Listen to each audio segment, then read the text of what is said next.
Assalamualaikum dear students. Today we will discuss about the important topic of chapter 8 speed of sound. ये काफी हमारे पास जो है important topic है। अच्छा स्टूडेंट्स, आपको पता है कि स्पीड जो है स्पीड ऑफ साउंड ये साउंड प्रोपेगेट करती है in the form of waves. Okay, और हमारे पास जो साउंड है ये हमारे पास लॉन्गिट्यूजनल वेव, ठीक हो गया, लॉन्गिट्यूजनल वेव जो कि हमारे पास कहलाती है कंप्रेशनल वेव।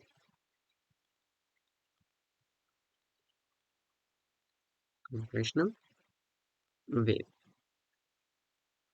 स्टूडेंट, हमने वेव स्पीड के अंदर जो फार्मूला पढ़ा था कंप्रेशनल वेव के लिए, वो हमारे पास था v is equal to square root e by रो।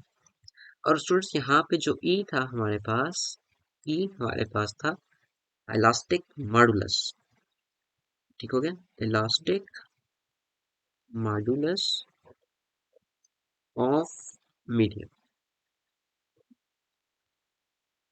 ठीक हो गया। और जो रो थी हमारे पास ये था डेंसिटी ऑफ मीडियम, अगर वो एयर के अंदर मूव कर रही है, ठीक हो गया, या वो हमारे पास लिक्विड में मूव कर रही है, वाटर में, या हमारे पास कुछ सॉलिड है उसके अंदर हमारे पास ये वेव मूव कर रही है। ओके, अच्छा, अब न्यूटन ने ये अज्यूम किया कि जो हमारे पास न्यूटन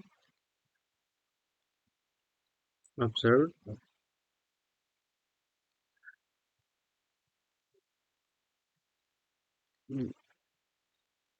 ये जब हमारे पास देखें, जब साउंड वेव मूव करती है तो उसके अंदर एक कंप्रेशन रेरफेक्शन होता है।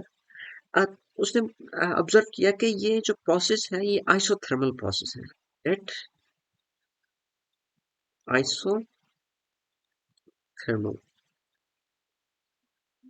ठीक हो गया, आइसोथर्मल प्रोसेस है। और आइसोथर्मल प्रोसेस में आपको पता है स्टूडेंट, आइसो का मीन सेम, और थर्मल से मतलब हमारे पास है टेम्परेचर, मीन टेम्परेचर जो है कांस्टेंट रहता है, ठीक हो गया,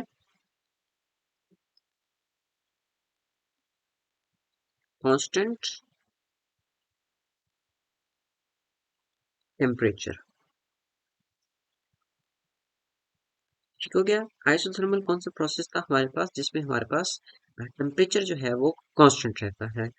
अच्छा, अब देखें, जब टेम्परेचर कांस्टेंट रहता है तो हमने एक चीज लॉ पढ़ा था, बॉयल्स लॉ,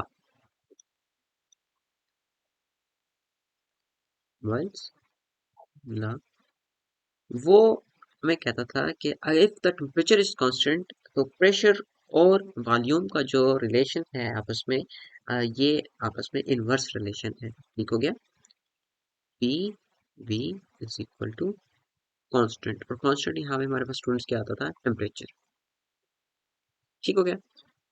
अब देखें स्टूडेंट्स, हमारे पास जो प्रेशर है, देखें अगर कोई हमारे पास रीजन है जहाँ पे हम प्रेशर इंक्रीज करते हैं, ठीक हो गया, हम क्या करते हैं, प्रेशर को इंक्रीज करते हैं, P plus del P, mean थोड़ा सा उसमें हम प्रेशर चेंज लाते हैं, ठीक हो गया, ये हमारे पास क्या है, चेंज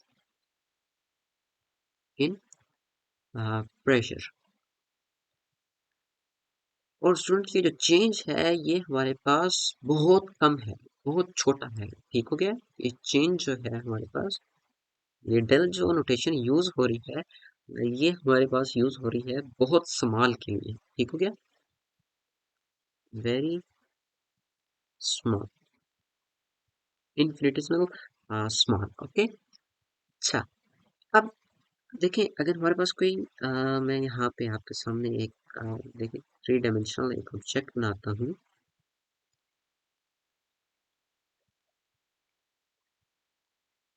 ठीक है, इस पे अगर आप प्रेशर अप्लाई करें, ठीक हो गया, तो प्रेशर अप्लाई करें तो देखें आप इसके ऊपर जब प्रेशर अप्लाई करेंगे आ, तो ये इसका वॉल्यूम क्या होगा, इसका वॉल्यूम डिक्रीज होगा। देखें आप प्रेशर अप्लाई कर रहे हैं किसी चीज पे तो जो वॉल्यूम होगा वो डिक्रीज होगा, ठीक हो गया। अगर हम प्रेशर किसी बॉडी पे अप्लाई करेंगे तो हमारे पास जो वॉल्यूम होगा वो क्या होगा, डिक्रीज होगा। मीन जो वॉल्यूम में चेंज आएगा वी माइनस डेल पी आएगा। ठीक हो गया। हमारे पास अब क्या आया, जो वॉल्यूम में चेंज आया है ये नेगेटिव आया है। इसकी वजह ये है कि अगर कोई भी हमारे पास बॉडी है उस पर प्रेशर अप्लाई करते हैं तो जो वॉल्यूम में चेंज आएगा वो हमारे पास स्मॉल चेंज आएगा। ठीक हो गया। जैसे प्रेशर में जितना हम चेंज लेके आए उतना ही हमारे पास बहुत छोटा चेंज हमारे पास वॉल्यूम में भी आएगा, लेकिन प्रेशर लगाने से हमारे पास उसका साइज कम हो रहा है। इसकी वजह से हमारे पास यहाँ पे साइन जो आया है वो नेगेटिव आया है। मीन ऑलरेडी उसका अगर वॉल्यूम 10 क्यूबिक मीटर था, कम होने से वो हमारे पास क्या हो जाएगा, 9 हो जाएगा। तो इसलिए जो चेंज आया वो नेगेटिव आया कि उसका जो वॉल्यूम है वो ओरिजिनल वॉल्यूम से कम हो गया। ओके। अच्छा, अब देखें अगर P V is equal to constant है, ठीक है, तो हम यहाँ पे लिख सकते हैं P V is equal to, P में देखें चेंज आया डेल पी का, P plus del P into, और जो वॉल्यूम में आया वो हमारे पास क्या है, plus del V. Okay students, हम न्यूटन ने ये जो ऑब्जर्व किया था कि आइसोथर्मल प्रोसेस है, और उसमें हम उसने कहा कि जो हमारे पास यहाँ पे इलास्टिक मॉडुलस है, ये वाला, ये जो इलास्टिक मॉडुलस है ये चेंज हो जाता है प्रेशर में। ठीक हो गया। E is equal to T। Elastic modulus किस में चेंज हो रहा है, प्रेशर में। तो हम वो प्रूव करना चाह रहे हैं कि इलास्टिक मॉडुलस हमारे पास प्रेशर में कैसे चेंज होता है। तो स्टूडेंट्स अब देखें, आप इनको अंदर मल्टीप्लाई करते हैं, E into V minus del V plus del P into V minus del V. Students यहाँ पे तो पी वी आता जाएगा साथ लेफ्ट हैंड साइड पे, और हमारे पास यहाँ पे देखें P V minus P del V plus del P into V minus del P into del V. अच्छा स्टूडेंट देखें, हमारे पास अभी आपको मैं एक चीज़ बताता हूँ कि एक 0.01 है और एक हमारे पास 0.01 है। दोनों हमारे पास क्या है, एक छोटे नंबर है। इन दोनों को अगर हम मल्टीप्लाई करते हैं तो हमारे पास देखें एक और क्वांटिटी आती है जो उससे भी छोटी होती है। ठीक हो गया। ये क्वांटिटी जो आ रही है हमारे पास ये उससे भी छोटी आ रही है। तो इस लिहाज से हम क्या कहते हैं कि देखें, जो हमारे पास प्रेशर चेंज था ये भी बहुत छोटा था। अगर डेल पी भी हमारे पास 0.01 है, डेल वी भी हमारे पास 0.01 है, तो देखें जो नई टर्म आ रही है ये भी बहुत छोटी होगी। इस वजह से हम क्या कहते हैं कि इस टर्म को हम जीरो कहते हैं, अप्रोचेस टू जीरो निग्लेक्ट कर देते हैं। तो P V is equal to P V minus P del V plus del P V. अच्छा स्टूडेंट्स, अगर आप इसको इस साइड पे ले जाएं और P V minus P V plus P del V is equal to del P V. अब देखें ये P V minus P V cancel हो गए आपस में स्टूडेंट्स। और अब ये देखें पी डेल वी, आपने यहाँ पे जो प्रेशर है उसको यहाँ पे रखें। ठीक है, क्योंकि हमने प्रेशर निकालना था ना इलास्टिक मॉडुलस की टर्म। तो ये देखें del P into V divided by del V.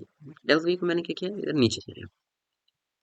अच्छा, P is equal to V को आप अगर इधर नीचे ले आए तो del P divided by del V divided by V।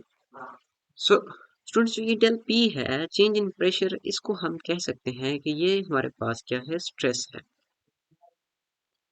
और students del V by V mean change in volume, पर ओरिजिनल वॉल्यूम हमारे पास क्या कहलाता है, ये हमारे पास वॉल्यूमेट्रिक स्ट्रेन कहलाती है, volumetric strain.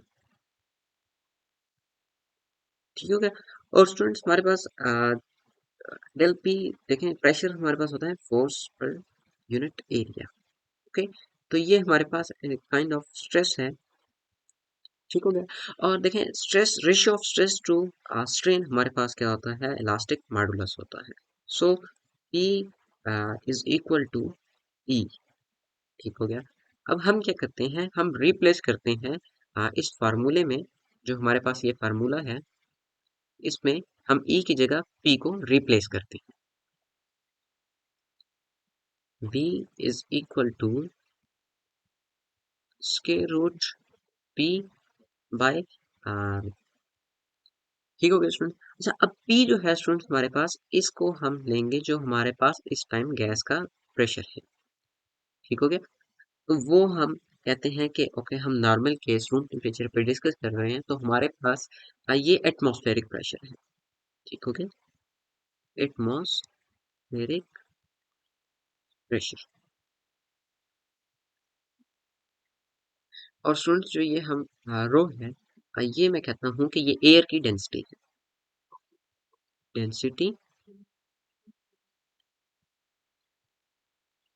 Of air.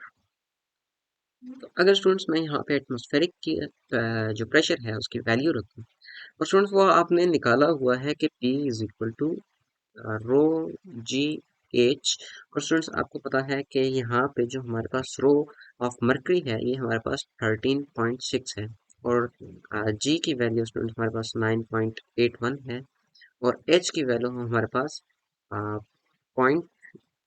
0.76 metre होती है। जो कि आप एक बैरोमीटर से आप जो एटमॉस्फेरिक प्रेशर फाइंड करते हैं, आप या इन वैल्यूज को डाल लें या आप डायरेक्ट 101325 पास कर लेंगे। ठीक हो गया, आपके पास जो वैल्यू आएगी वो सेम आएगी। ओके। और जो हमारे पास एयर की डेंसिटी है स्टूडेंट्स, वो हमारे पास रो एयर हमारे पास 1.3 है। ठीक हो गया, 1.3 kg पर मीटर क्यूब।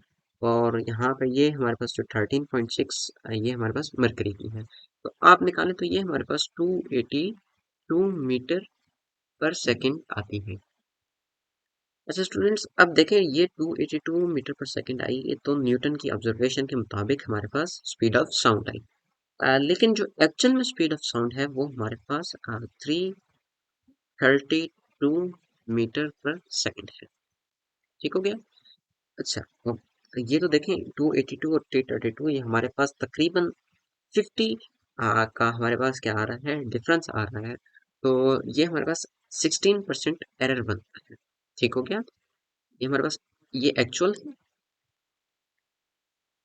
ठीक हो गया, एक्चुअल हमारे पास कितनी है 332, और जो न्यूटन की ऑब्जर्वेशन से आई वो हमारे पास कितनी आ रही है 282 मीटर पर सेकेंड। तो हमारे पास जो एरर आता है, एरर हमारे पास होता है actual minus theoretical divided by actual. ठीक हो गया स्टूडेंट्स। और इसका आप क्या कह लें, मॉडलिंग, नेगेटिव भी हो तो पॉजिटिव हो। तो एक्चुअल हमारे पास 332 है, माइनस 282 डिवाइडेड बाय 332। तो स्टूडेंट्स ये हमारे पास जो एरर आता है परसेंटेज में, ये हमारे पास इसको आप मल्टीप्लाई 100 भी कर दें ताकि 100% हो जाए, 100%। तो स्टूडेंट्स ये हमारे पास तकरीबन 16% एरर आता है। तो अब नेक्स्ट लेक्चर में हम लैप्लेस करेक्शन है जो उसने अजम्पशंस ली और स्पीड ऑफ साउंड को प्रेडिक्ट किया, तो वो मेथड हम देखेंगे। ठीक हो गया। Okay students, thank you very much. अल्लाह हाफिज़।